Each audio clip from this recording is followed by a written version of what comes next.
Hey, church leaders, welcome to the Slingshot Group podcast. I'm Tim Foote, CEO of Slingshot Group, where we help you build remarkable teams and healthy culture through staffing and coaching.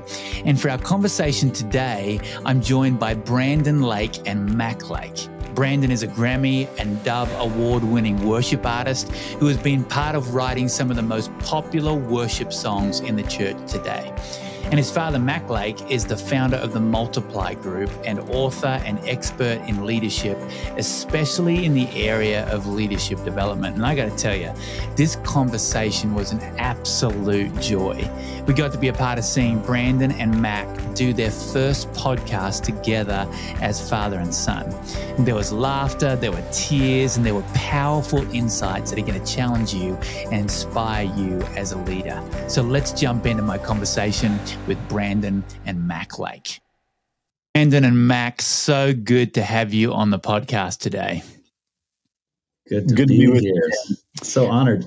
Oh, it's great. I've been really looking forward to this conversation. And firstly, we at Slingshot Group know each of you. And Mac, we know you by your passion for Jesus, your passion for the church, and for the incredible insights you have shared in your books and your platform on leadership and especially leadership development. And then Brandon, if by some chance people don't know you by name, if they've been anywhere near a church in the last few years, they certainly know you by the songs you've written and been a part of writing.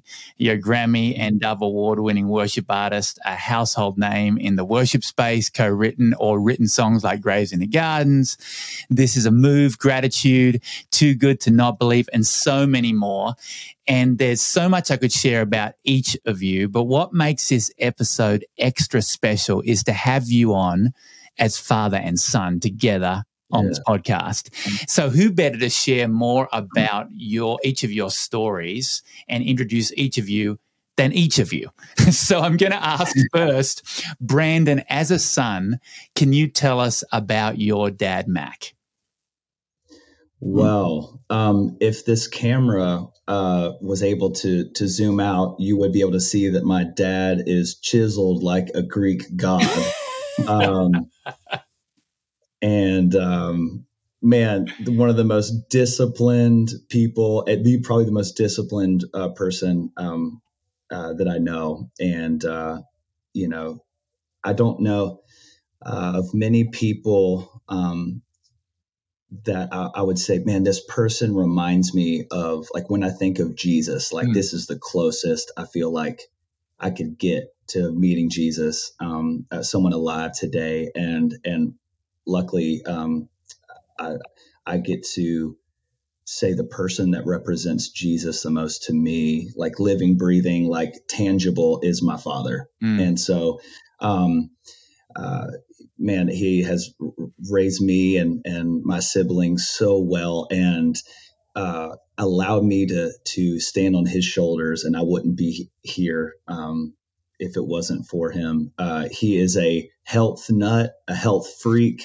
He is a bodybuilder, not really, but just so disciplined, but even more disciplined. Really, that discipline goes into every area of his life. And I think that's really why I look up to my dad so much is that he's devoted so much time to just spending with the Lord.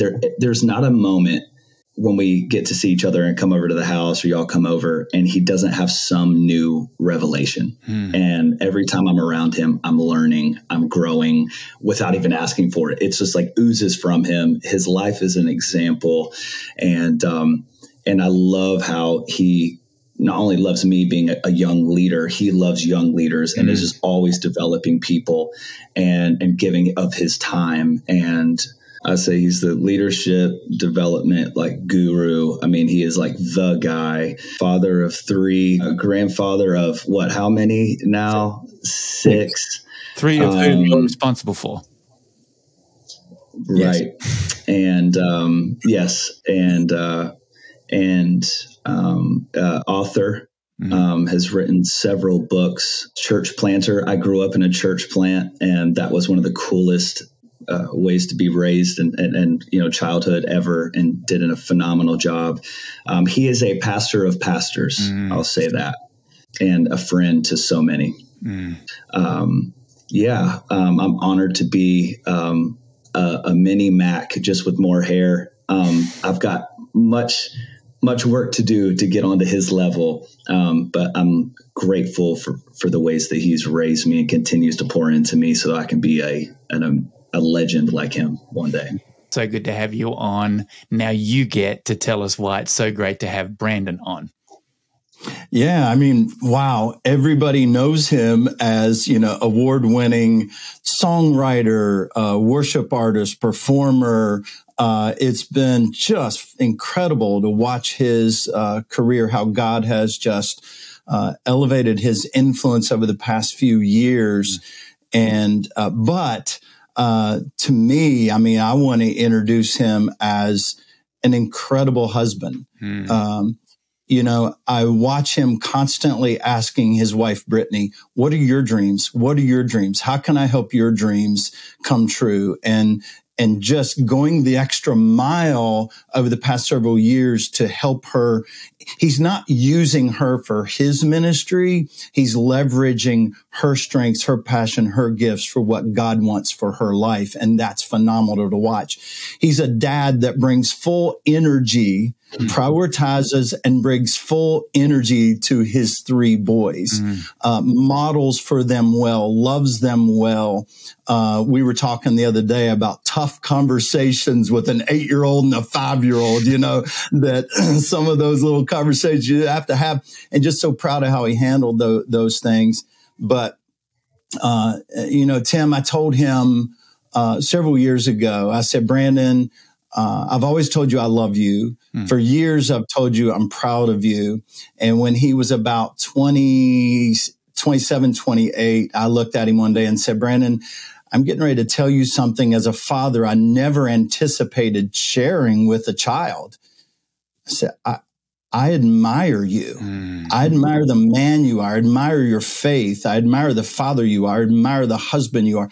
In fact, the other day, I was doing, I'm 61. I was doing a life mapping thing, and we go back and I put my life in chunks, and I looked at the last 4-year chunk of my life, and each chunk I was looking at who is the most influential person in my life in that season. And I sent him a message the other day when I looked at the past 4 years, and I said, Brandon, you are the most influential person in my life the past 4 years.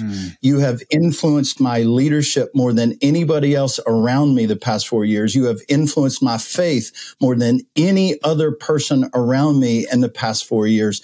You have challenged me more than anybody else around me, and I'm around some good people. You have challenged me more than anybody else in my life the past 4 years. And so, man, I'm proud to say all of these things about him, and the cherry on top is he's my son. And we get to do this together. We do. You officially win the introduction of all time, because I'm like so weepy right now, and the rest of this podcast could be trash because I'm so emotional. If people are listening, I wish they could see the two of you right now, because this is real. This is real, and this is authentic. And as a follow-up, Brandon, sorry, I'm going to go back to you in this moment. How has this relationship influenced your leadership and formed your leadership over the years?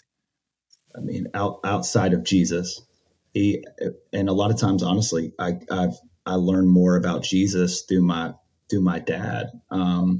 Because I'm still on a journey, and I'm growing to make sure that I put God first and most. But like I said, every time I run into him, there's something I learn. I walk away better. There's always gold I find in my dad. And so it's shaped everything. It has shaped the way funny story. I remember I had talked back to my mom when I was a teenager. 15. And you remember the date, Mac? You remember the date? Oh, I remember. And I talked back to my mom. I can't remember the exact situation, but I basically, spoke to her in a way that no one should ever speak to their mother. And my dad came and found me, I think at church, right? And you it was in the middle of worship rehearsal, high school worship rehearsal. Yeah.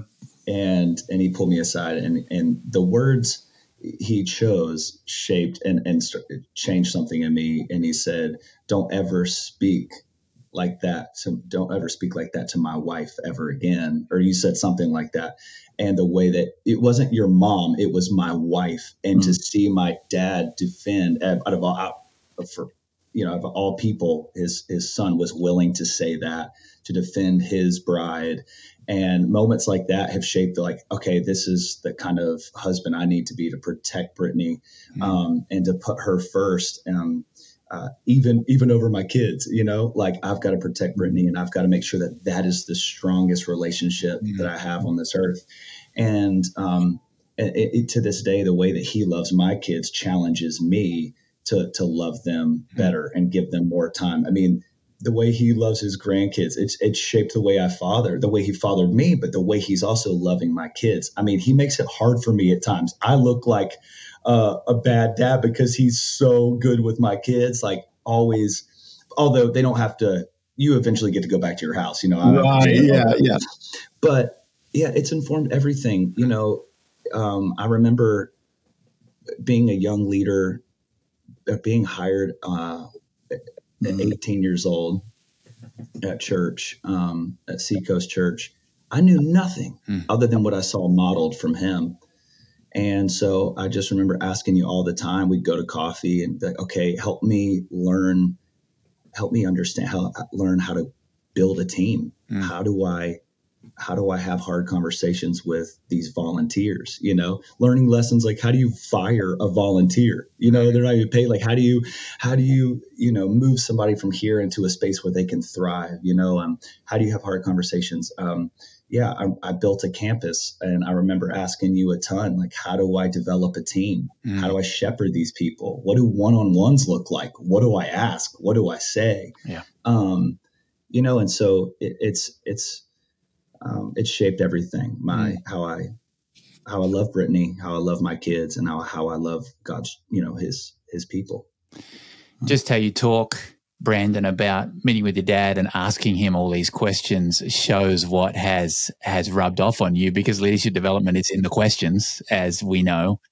But Mac, the next question I want to direct to you, and that is, we work with a lot of leaders, build a lot of teams, and we'll always dig into people's story. And we know that a lot of people haven't had great relationships with their parents. I feel fortunate that I did, but I've worked with a lot of leaders that haven't.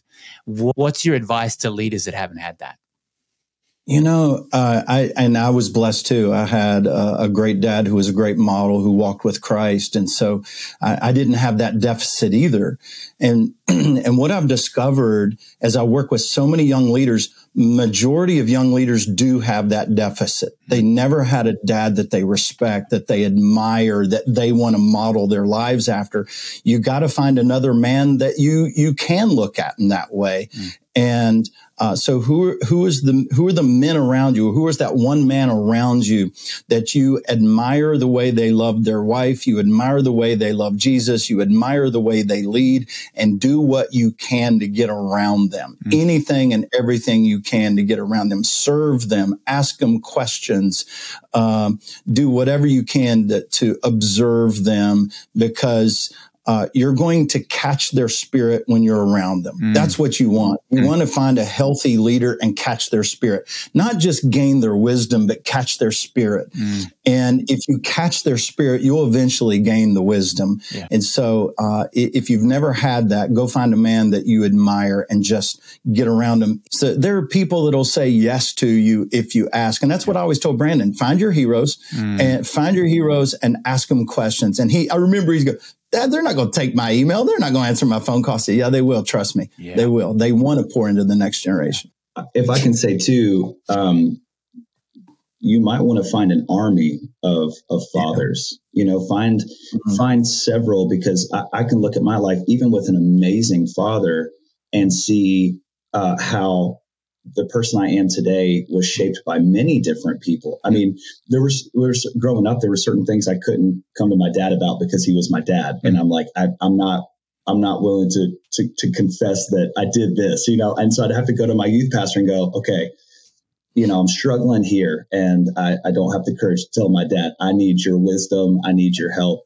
Be my accountability. Those were like the younger years, right? Even with an amazing dad, there were still areas where I had to find someone that in that season was a little bit more, or where I was comfortable to talk about these things, even though I should have and could have come to my dad about. But growing up, making it more like,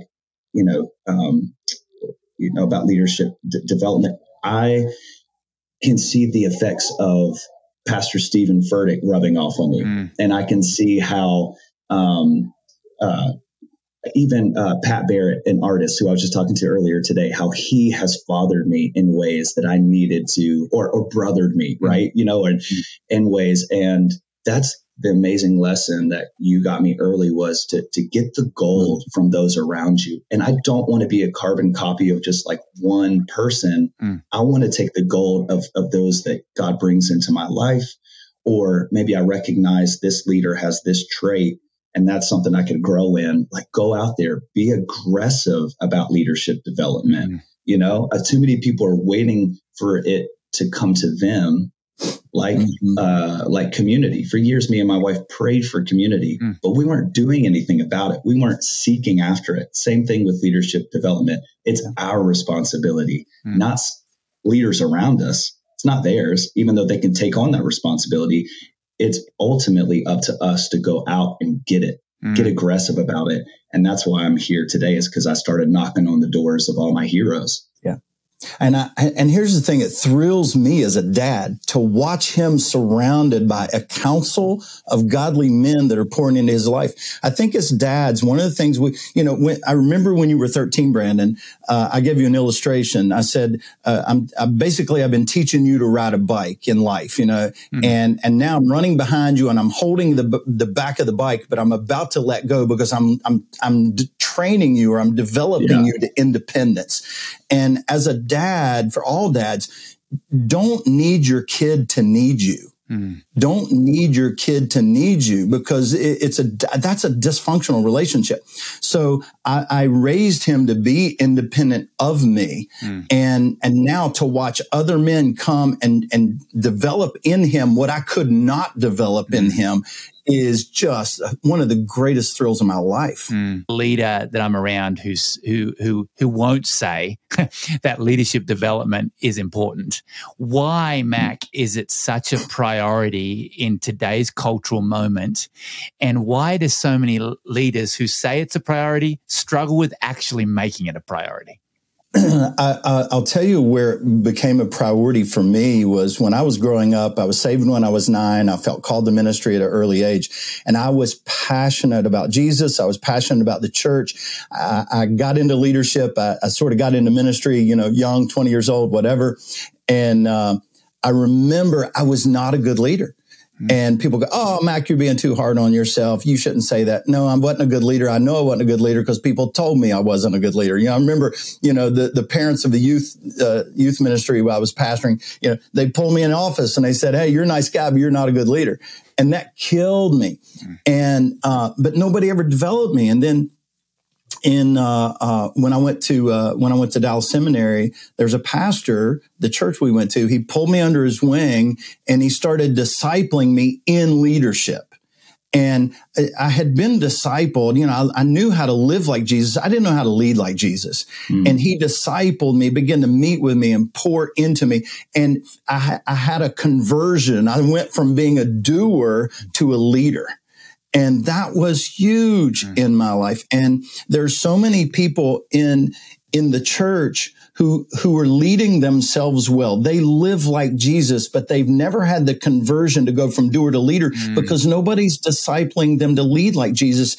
And I believe there is a sleeping giant in the church today, and it resides in our pews because staff members Staff members act like doers rather than developers. They refuse to disciple leaders, and they do the ministry by themselves. They do it all. It's all on their shoulders, and they don't empower the people around them. And so there's this latent potential just lying there in our pews that could be used to expand the gospel in our communities, to make this giant impact. And it's leadership development that's holding that back. And so, the whole call of our ministry, Multiply Group, is to make discipling leaders normative behavior for staff and volunteer leaders in the church. It's just, we got to get back to discipling leaders the way Jesus did. And that's going to unleash that potential. But they don't do it for several reasons. Number one, they're addicted to being a doer. Number two, they're scared. They're scared to disciple leaders. Number three, they don't know how to disciple leaders. And four, their ego's too big. They need their ministry. They find their identity in their ministry. And because they find their identity in ministry, they can't share the leadership of that ministry. Otherwise, they lose their identity. And so those are some of the big reasons. And when I take churches through the leadership development process, we get to this point, Tim, where we say, okay, I've taught you how to do this. Now go do it. And everybody in the room, whether it's 10 people, 20, 40 people, everybody in the room selects 2 people and they start discipling them as leaders. And I say, hey, I'll be back in 45 to 60 days and I'm going to ask you how it's going. And when I come back, some have done it, others have not. And those who haven't done it, it's because they're afraid, they're too busy, because they see leadership development as something you add to your schedule versus integrate into your schedule. They don't know how to do it. Therefore, they don't even try. But then there are those who have executed and done it. And when I ask them, how'd it go? Every single time, 100% time, they go, I cannot believe how incredible this was. I had a guy look at me the other day and said, I feel like a pastor again. I finally, for the first time in my life, understand discipleship. This is the type of transformation we're seeing when we teach staff members to disciple leaders. The mission is too important not to disciple leaders. You will never scale the impact of your church without leadership development. Never.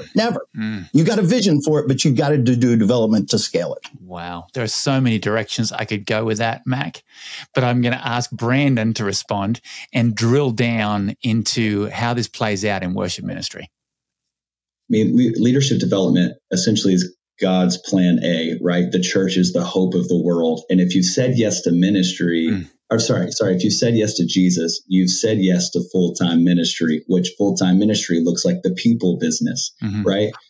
And so what I hope my songs do, and what the leaders I spend time with, and I'm writing songs or I'm making music, whatever, I'm doing all of this in collaboration. One, so that I become a better leader, but so that I can share the things that God's teaching me and empower them.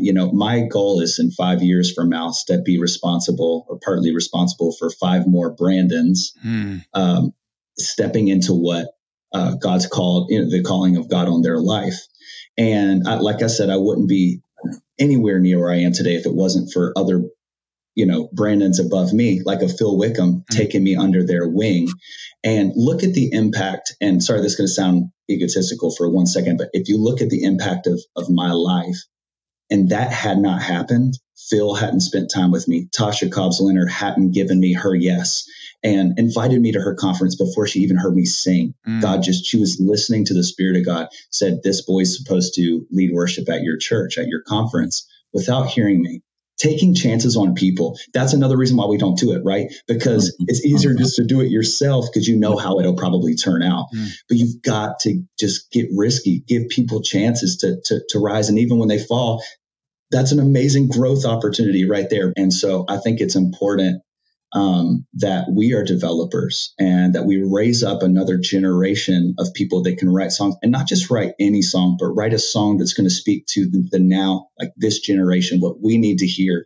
It's got to grow. It's got to evolve. The same truth, but it's got to be packaged in a different way. And that's probably a lot of what you do, Dad, too. It's like the same principles, the same truth, but you're learning new ways to reach a new generation, a new culture, right? That's ever evolving. So anyways, I just think it's so important. If worship is a weapon, and the most powerful weapon. And we're in a fight, the war's been decided, right? But we're in a daily battle. And the only way I see us truly reaching this world is worship, is through worship and through developing people. And when those two things collide, in my world, like I've seen, time and time again, Brandons get raised up. And I'll say this confidently: I'm not just somebody writing songs and releasing them. Like, there's authority on these songs. There's a confidence that breaks depression, that empowers people. And so I want to see other Brandons who aren't just singing songs, writing songs, but they're out there on these platforms or wherever these, you might get the chance to lead, but they're leading with authority and they're, growing the kingdom and just ushering in the Spirit of God to do what only He can do. Sorry, that's a lot. Oh no, that's great, and it's going to cause me to go in some different directions here. Let's talk about collaboration. And you mentioned some of the people that you've collaborated with, and you've. I mean, it's obviously been a very natural but aggressive development for you, and your songs getting out there and getting heard and getting played and getting sung. How has collaboration played into that, and how has that been important? And then, Mac, I'd love to hear how that's worked for you in leadership development. Yeah, for me, it's like with each collaboration, whether that be an artist or a collective or a movement, it's like I get to add tools to my tool belt. And, not just spiritually am I getting fed from multiple sources, which will keep you inspired. But I have gained physical, vocal tools and songwriting tools by being around different minds. One of the most impactful things for me, like I mentioned earlier, was when Tasha Cobbs Leonard brought me under her arm and was like, hey, I sent some things on your life, and I'm going to make sure that they blossom, and had some words for me and kept inviting me to things. And what I didn't even realize in that moment was God was beginning to show me how His church was the same truth, like I said, but had different expressions and different emphasis on different things, right? Just different culture. And if God was going to give me a voice for the church, I felt like God said, I want you to know the languages of my church around the world. And so God brought me to the UK to this crazy conference, and I got to see the church in London and in Birmingham so alive, and to see what that expression looked like. I got to see it in the gospel church. I got to see it through Maverick City, where I was the minority. And we just began writing songs together. But it shaped something.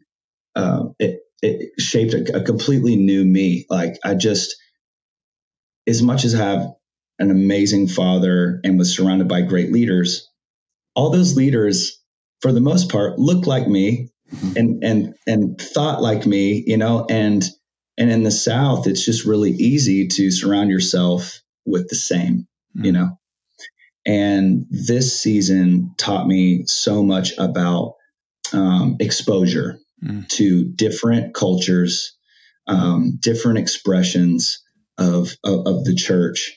And I don't sing like I used to. I don't write like I used to.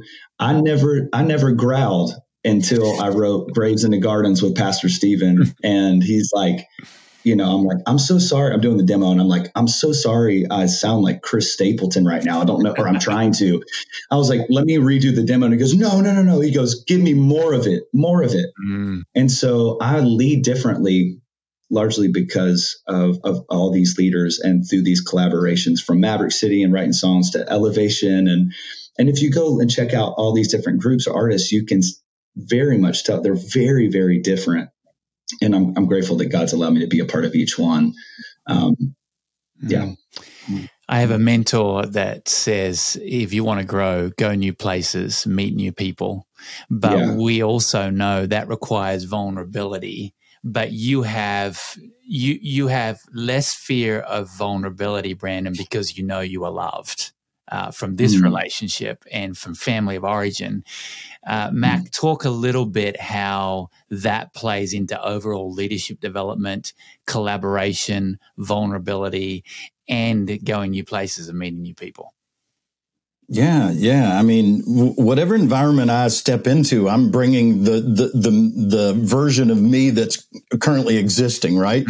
And even a while ago, we're having a team retreat. My whole team's here in town, and we're working on some stuff. And today we're collaborating. So we're creating this new program called Leadership Accelerator, and it's 8 tools that I've created around leadership. It's a process to help teams lead more effectively, build stronger relationships, get better results. I've poured my life into this. I've built this over years, Well, now I'm laying it in front of my team and just thinking, oh, okay, they're going to spit polish this thing a little bit and we'll get this thing out the door rolling, And to sit there and to take my baby and throw it up there and us talk about it. And then, I've told them, hey guys, I want to make this better. I want to make it great. I've actually put it in the hands of somebody else. You're the one running it. So the decisions made are not my decisions. They're yours, so she's leading Michelle Barnett is leading the meeting, one of the best female leaders I've ever been around in my life. And so she's leading the meeting and I'm participating, and they're all, coming up with ideas and shaping this thing. I'm sitting there coming out of my chair. They'll say something and my brain goes, oh, wait a minute. That's not what I was thinking. But I'm not saying a word. I'm sitting on my hands, keep my mouth shut. And then all of a sudden they take it and they start shaping it. And next thing I'm coming out of my seat going, y'all are crazy. This is incredible. This is, oh my gosh, I love this, and I'm screaming and jumping up and down and up on the whiteboard, drawing things out that they're saying. Collaboration makes you better. I can bring into a conversation my best ideas and we can leave with Mac's best ideas. Or I can come with a spirit of collaboration and we can come together and leave with God's ideas and something great. And that's what I want to do. But if I bring the version of me that leads with ego and insecurity, that you're never going to see a collaborative movement that's led by the Spirit of God. And so many leaders are trying to prove themselves rather than surrender themselves to what God wants to do. And so when I step into a room, and it's for especially young leaders, you step into a room trying to prove yourself. Because you're in a place of insecurity. You are unproven. But I'm not looking for a young guy to prove himself. I'm just looking for him to come and learn and be hungry and contribute whatever's real, And so to me, I'm always looking for collaborators, but egoless collaborators bring out God ideas. Yeah. It's interesting, Mac, that you bring up ego and insecurity. We've been talking a lot to leaders lately about pull other voices into the room. If you don't have a big staff, pull volunteers into the room that can bring a different perspective. Pull younger leaders into the senior leadership team to bring different perspectives. But you bring up ego and insecurity, and we know that comes from a deep place. And when we've been talking with leaders across the country about top issues they're facing right now, it's leadership development, which is what we're talking about today. Staffing obviously comes up, but there is another issue that plays into the insecurity part and the ego part to a certain extent that's surfacing more and more, and that's the area of mental health. And Brandon, you've been part of writing and sharing some of the most popular worship anthems in the church right now, but you referenced your latest release just might end up having the most profound impact on people to date. So could you take us behind the scenes of the latest record, Help, and what inspired this?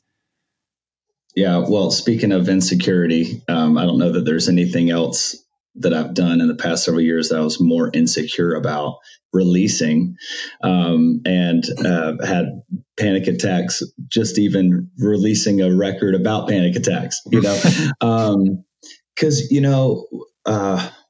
it's not been modeled very well, and the church, just honesty and being real about the mental struggle. Like everybody has, like you said, Dad, like wanted to come into the room seeming like the man. They've got it all together, and it takes so much humility to admit that you're struggling. And a few years ago, mine came about through the way of actually a lot of amazing things happening in my life. And I had no idea that would all of a sudden, trigger, some mental health issues. And so I was on tour, and I had just written with several of my heroes. And in the span of a few weeks, so many of my dreams, collaborations and heroes. I think I had written with Matt Redman this one week, Elevation Worship, Pastor Stephen and Chris. And then I went on tour with Bethel. Might have been some other things in there for the first time. I come home and I go to Disney to meet my family, which this was not the best way to have. After a few weeks, you don't want to go to Disney. It is not restful. It is not peaceful if you have little kids. And so some people think it's heaven. I think it's hell, or it's the closest thing to it for us, at least in that season. I'm with you, Brandon. I'm with you. Okay. I know. I mean, we have people in our family who are like devoted, Disney lovers, Mickey Mouse lovers, but we do not see eye to eye on that. Anyways, I come there to Disney, and a few days in, I couldn't recognize myself, like my mental game, like my thoughts. I was like, who is this person that just had all of these dreams come true? And now I feel more insecure.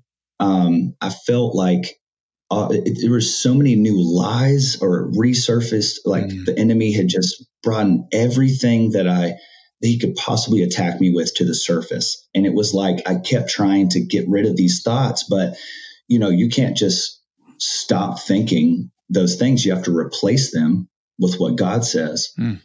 But, to even get to the point of like hearing some truth, I had to be honest about how I was feeling and that battle that was going on. And I, like many other people, I isolated myself instead of running to somebody and saying, hey, I'm struggling. I need help. I was too prideful. And so I wouldn't even tell my best friend, my wife. So for a few days, I tried to man up, cowboy up, and deal with it myself. And I couldn't. It was too much for me. And so one night I texted a few of my buddies, my wife not knowing still that I'm literally going crazy. I was like, this doesn't make sense. And that was the scariest part, was like, this came out of nowhere. What I didn't realize is that there's so many chemical issues. And when you are staying at a suspended high, what I was doing was my adrenaline was just on constant, like racing constantly, because I was on tour and then writing. I was just always like in this excited place, right? Of course there was going to be a crash, And so I come home, and anyways, I'm at Disney, and I reach out to two of my buddies, and I said, hey, I don't know what's going on right now, but I'm freaking out. I don't know why I feel so insecure. But I really need help. My buddy picks up the phone and calls me, still too prideful to answer. I was still trying to fight it myself. So he sends me a voice text. I press play, and Brittany's over putting one boy to bed while I'm supposed to be putting another boy to bed. And I play this note, and it's him praying over me. And you need some friends that are going to fight for you, by the way. Like, okay, you won't answer the phone? I'll send you a voice text. And he would have been the friend that if I was in town, he would have just driven over to my house, And I play the note, and Brittany looks over at the same time, and she goes, babe, are you okay? What's going on? And as soon as she asked me, and as I'm hearing my buddy pray over me, I just crumbled. I crashed. And it was like I just wept like a baby. She comes over, she's holding me like I'm fetal position, just weeping. And it was like hearing the word, like, and him praying over me. It's just like, it literally broke it. And then I just totally told Brittany everything that I was feeling. And so that sent me on a journey. That wouldn't be the only time that I've faced panic. You know, I've had to develop new tools. With all of these mountaintop experiences, it makes the valleys a lot lower. And so I began to write songs about the way I was feeling, and even wrote the song Help on a plane while having a panic attack. And I was like, I might as well use this. Like, I want God to get glory from this. So I'm going to write it down and turn it into a song, you know? Mm-hmm. And then months later, I'm trying to tell a long story in a short bit of time, so I apologize, but I'm in my truck. And I was just literally, that's where I spend time with God the most, is just in my car, you know, just dead silent. And I just want to hear his voice. And I'm sitting there, and I just felt like God said, like, look at the songs I've given you. And you've been going through this. Like, I want to use what you have been experiencing over the past year. I've given you this language and these songs because I want my people to be free of the things that you have fought and dealt with. And at times still allow it to attack and maybe live there too long, you know? So I decided, okay, I'm going to release this record. And it wasn't the record I was expecting to do next, but I think I'm thankful that it was the record I released next, because I now have testimony after testimony of people hearing this and going, oh my gosh, me too. That's how I feel. And not just like, okay, someone sees me, but then also here's some language, here's some tools on how to break free from that struggle.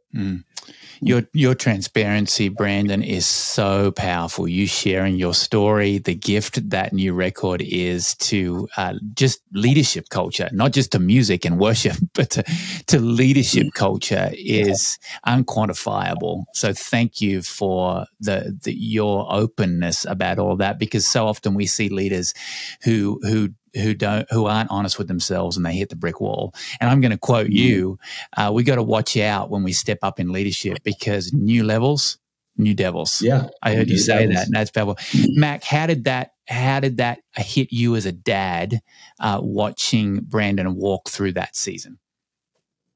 It was tough, but I understood it. I knew exactly what was going on because I've been there. You know, I'd planted a church. I was 40 years old. Same situation. Found myself in fetal position going, what? No, I love my church. I love this. What's going on? Why am I so depressed? Why am I so unhappy? With me, when I had my crash in my 40s, that's when I got into the physical fitness and started studying fitness and nutrition, and just became obsessed with it. My journey has been one of defeating those type of things in my life certainly through prayer. And I would say God has healed me. He's healed me through a different path. And it was through the study of nutrition and exercise.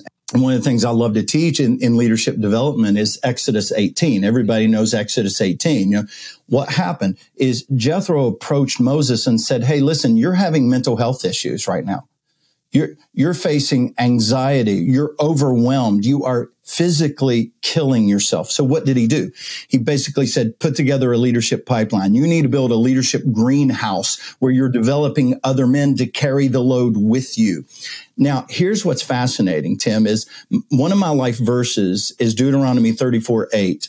Moses was 120 years old when he died. His eyes were not weak and his strength was not gone. Now, what happened is 40 years earlier, he was heading towards emotional, mental burnout. Moses said, Jethro said, put a structure together, begin to develop others. If he had not done that, I believe Deuteronomy 34:8 would read this. Moses was 120 years old when he died, because God's in control of our lifespan. But he had weak knees, heart disease, high blood pressure, autoimmune, issues, all of that. But he changed his lifestyle back then, you know? And so we're responsible for our health span. God's responsible for our lifespan. And the way we treat our bodies will contribute to a longer health span. And so it scares me for many pastors. I remember Dr. Hendricks in seminary, he said, "Gentlemen, do you want me to tell you how to extend your ministry by 15 years? And we're like, yes. I grabbed my pen. I was ready to write, ready to take notes. And he said, "Eat right and exercise every day." I was like, stupid answer. And I threw the pen down. But he was right. Yeah. He was right. And so we've got to take responsibility for our health span, our mental and physical health. Yeah. I think we're making headway of addressing these things in leadership and in the church, addressing mental health. Do you think we're making headway and progress, or is there so much more we need to do? I'd love to hear what Brandon has to say, but I think we're alerted to the issue. I think we're not disciplined enough or willing enough to accept the solutions. Therefore, we'll go, yep, this is a problem. We need to do something about it. But yet when you boil it down to executing the disciplines to overcome it, people aren't willing to do it. And hey, don't forget, one of the fruits of the Spirit is self-control. Yeah, I think there's a bigger awareness right now, but I don't know that we have a wealth of resources to tackle the issue, to demolish the issue, and I would say just for mental health, that is tough. I mean, I know, again, I'm just starting out my journey of learning. It's just been the past 3 years, and so because I had never. Here's another issue. Being completely honest, I thought anxiety might have not been a real thing until I experienced it. I'd hear people with depression. It's like, dude, shake it off. Yeah. And I would never verbalize that, but I think that was probably a subconscious kind of thought until I tasted it. And I was like, oh my gosh, this is very real. And so if we don't have a problem with something, it's like, why would I even ever involve myself with this and helping people with this? It's like we find our niche little thing. It's like we have, and so I think it's very hard to find resources on a topic like this, unless it's come from somebody who has gone through it and by the grace of God somehow conquered it or is conquering it. Sometimes I think our leadership team, whoever's teaching, sometimes I think that we think that we are speaking to a group of people that are like us, like we're on a staff at a church and we're just trying to have a better week. It's like, no, I don't think, the reality is this mom out there almost took her life this week, and next week she's going to want to do it again. You don't need to give them a message that helps them have a little bit better of a week. You need to give them a message that's going to keep them alive. Right. We have to say, sometimes it's a song, sometimes it's a sermon that's going to save somebody's life. And I just wish that we got, whether it's on the topic of mental health or it's the topic of sin or it's the topic of the goodness of God. I want somebody to get up on the stage and convince me that I need this and then give it to me like it's the only pill that is going to get me through this next week.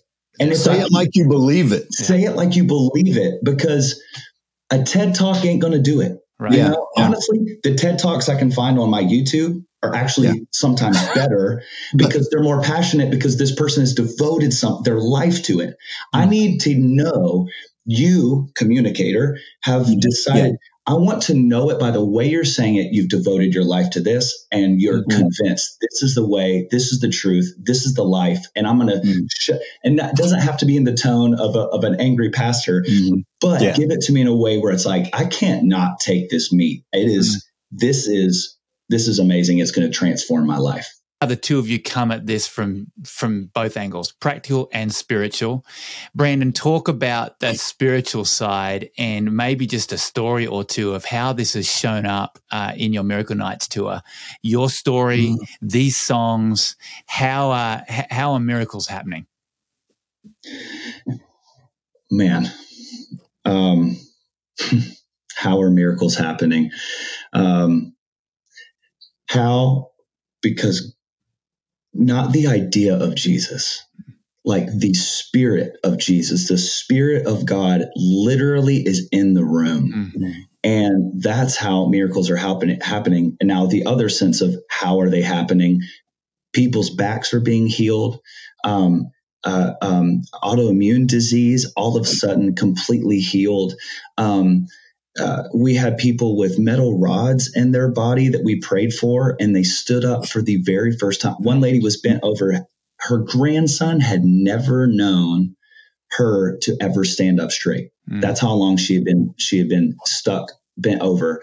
And she stood up after they prayed and just began to weep, like absolutely weep. We had one lady who they put metal rods in her legs. She's never been able, since she was 7 years old, she was probably 30 something years old, has never been able to bend her knees. And her biggest prayer is, I want to be able to kneel in the presence of God and praise God on my knees, pray on my knees. And we didn't know when she came up to the altar on her knees, weeping. And somebody was like shouting out, like, you've got to tell this story. So we come over to her and we're like, tell us what happened. And she tells us that story and she's just weeping. It's like the most unbelievable and just the kindness of God that he would choose to love on his people that way. But the most beautiful thing is it was so evident that God was healing his children to get a hold of their heart. Through the renewal of their hearts and how they all of a sudden just seemed to burn for him. And the compassion that they got to experience of Jesus, the kindness of Jesus, it was so transformative. You could see it on their face. And then it's been really cool to hear some testimonies of how it's empowered other people just to believe for a bit more, or to believe the fullness of the Bible, not just certain parts. For crying out loud, y'all, we believe in a Savior who was murdered and he was raised 3 days later, and yet we can't believe that God just took that person's headache away, like that it was God, that it was a coincidence. It's like, it's a little bit. And so I of course, was raised in the church, but it was really the past few years that as my hunger for God grew in the area of spiritual gifts and healing, and my expectancy grew, because I heard it said expectancy is the breeding ground for miracles. You want to see it? Well, start asking for it. You might not see it if you don't ask for it, right? Or it's like that whole idea of like, as soon as you figure out what car you want to buy next, where do you see that? You see that car everywhere. Your eyes, your attention is on it, right? And so my attention was locked on God, like, okay, God, I know you're real, but I want to know if this healing thing is still real today. So anyways, God brought me on a journey as my, not just me, but my whole worship team just began to ask and practice spiritual gifts. We're like, it couldn't hurt. Let's start in our small group, just in our house, and let's just begin to try prophesying over one another, and let's lay hands on each other and believe for healing. And we saw God do a lot of things because we were seeking him in that way. And as I've become convinced that obviously that he moves in that way, I've had to put it into my songs, and I've had to make it a part of my night, because if there is a common thing that we all have, it's pain of some form. And I think that worship experiences and the church should start looking a little bit more like a hospital instead of a country club for those who all, come in with the church face on, like have it all together, and it feel like it's a club. I want the church to feel like it's a hospital where they'll take anyone and anyone can get healing. It's amazing when you come expectantly and you see what God does. It's so humbling. I find myself praying more and more these days, God, just be glorified, continue to expand my faith, and help me in my unbelief, because sometimes I just don't believe enough. When you see this kind of thing happen, I could go on for like 3 hours talking to the two of you, and we've talked about leadership development, collaboration, reproducing yourself, and healing, all that plays into healthy leadership development. The world needs more Matt Lakes and Brandon Lakes. As we close out, talk to the leader sitting across the table, the leader listening right now that's got a lot on their plate, a lot of pressures, and is holding it all together. What's important now? I'll take it. I think we can do our 1-2 punch here. I'll take it from a tactical side and let him take from the spiritual side. Tactical side, which is really spiritual as well, just as it was with Jethro and Moses. From the tactical side, identify who you have around you and begin to ask yourself, and this is what our whole leadership accelerator is about. It's accelerating your leadership and the leadership of those around you.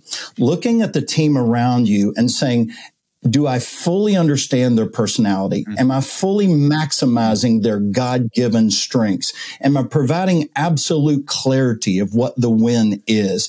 And are we working together in a synergistic way so that everything's not falling on my shoulders? Most pastors I talk to, they are struggling. They're feeling the weight. And Jesus said, my burden's light and my yoke is easy.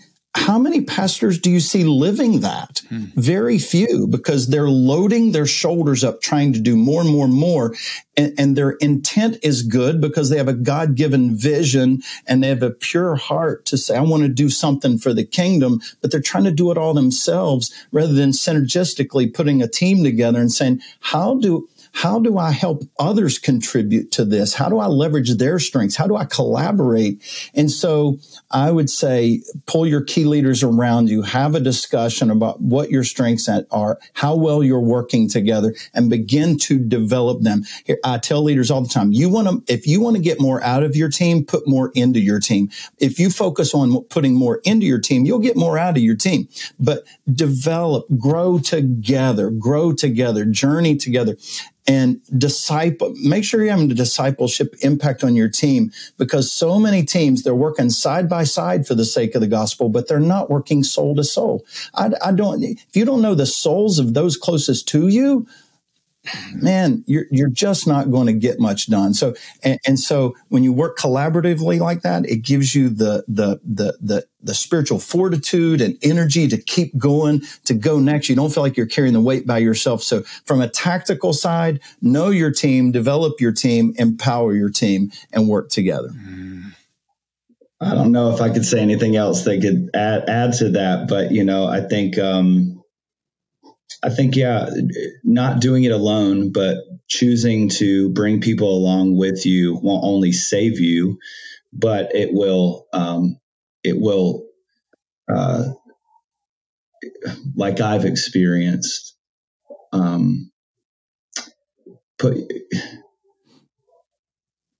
it'll take you to a place of Ephesians 3:20, where you'll be able to see God is able to do exceedingly abundantly more through the power that he's placed inside of us. And I don't know that you get to immeasurably more, but by yourself. At least that's not been my story. It's been by having people around me, doing it with other people, and both in the sense of giving myself away and being somebody who's reproducing others. And I think God honors that, but also being somebody who's hungry for more. Let me learn, And I was going to say, man, you also, if you're doing this alone and you're not giving yourself away and raising up others, you will miss out on the most amazing, I'll never forget when I started to give ministry away to these young leaders and when I spent a few years in Virginia. And I can still, because I have since, but I can still I almost feel that very first time I've really sensed this was like the first time I raised somebody else up and I gave them some responsibility and they crushed it. That is a feeling. I mean, it's like a drug to me because we were designed for it. Right. We were designed for it. It was like recognizing, whoa, God, this is what you made me for. It wasn't for me to do it and get the glory and get patted on the back. It's actually is to raise up others to do it. And man, I finally got to a place where when I was 20, I think I just moved back to Charleston, and all of this, the growing influence of the music had started, and I couldn't do my job anymore. And luckily, God gave me eyes to notice it 6 months out. And I raised up my replacement. And not only did he do what I did, I mean, he did it 5 times as good as I was doing it. And just the joy, and it wasn't because when you're rooted in Christ and you're, you're humble, that doesn't come across as a threat. That is like that is something to celebrate. And it's easy to celebrate when you're connected to the vine, and so I just would say, do it and trust us that what you will get to experience and see God do is immeasurably more. But it takes us giving ourselves away to experience that. I'm experiencing this physically. You live your life and up to your 20s, and it's all about your life and you love it. But then you have children, and there's such joy in reproducing children and raising the children. But now, I'm looking at us on the, we got 30s, 40s, and 60s here on this screen. I'm in the generation now where I'm enjoying the thrill of being a granddaddy. And so I'm watching, I'm watching my children have children, and that is the greatest joy. Well, so many people never get to experience being a spiritual grandparent. Some get to experience being a spiritual parent. Some do, not enough, but few get to experience being a spiritual grandparent. And that's just, Brandon, those 5 you raise up, when they start raising up theirs, that's when joy multiplies by 10. Yeah. Wow. Yeah, we're seeing it play out in this conversation. This is an amazing conversation, just getting to interact with the two of you. And, I think of the Old Testament where things would play out over generations and generations, and we forget that so much these days. Yeah. We're seeing it play out in the Lake family, and can't wait to see how that continues to reproduce, because it's the truly eternal investment. So thank you so much for this conversation today. And as we close out, firstly, Mac, how can people connect to you and your leadership resources? Yeah, multipligroup.org. And hey, for Slingshot listeners, we want to give a 10% discount to anything you guys, anything your listeners want to get from us. And so if you want some resources, you go there and just put Slingshot in. And there's a lot of leadership development, discipleship resources for leaders that they can access there. Thanks, Mac. And I have seen the impact that you and your team have had on so many other teams. So I encourage you to dig in and take a look at that and get connected with Mac and his team. And then, Brandon, we're singing your songs. We're seeing amazing things happen. Can't wait to see how God continues to use you. What's the best place to connect with you, your music, and then to find out where you're going to be and be a part of that? Absolutely. Yeah. If you would like to come out to our second leg of Miracle Nights, you can find all that information on brandonlake.co. And you can follow me on Instagram at just @BrandonLake. And you can find all the music through there. And let me know if you get to hear some of this music, how you're enjoying it. You can shoot me a DM, and I would love to connect with you guys. I love that. Is this the first time the two of you have had this conversation on a podcast? The first time we've had a public podcast we've done together. We did 5 video interviews together that we did it ourselves. We have not released yet. But so this is the first podcast that we've ever done together. Well, there's going to be more, and please release those conversations, because we could have gone on for another couple of hours, but I know that you're busy boys and you need to get back to what you're doing. So we just so appreciate you being a part of this conversation today. It's going to bless so many leaders, and may God continue to bless your ministry and family. Well, thanks for listening. There was just so much in that conversation. So much hit me personally as a dad, as a son, as a leader, and then touching on things like leadership development, the importance of collaboration, the importance of reproducing yourself, and then vulnerability, wrapping that all up in that overarching theme of discipleship. And if you enjoyed this episode, please subscribe, leave a review on Apple Podcast, and share it with another leader. And thanks again. Until next time, stay curious and reach for the remarkable.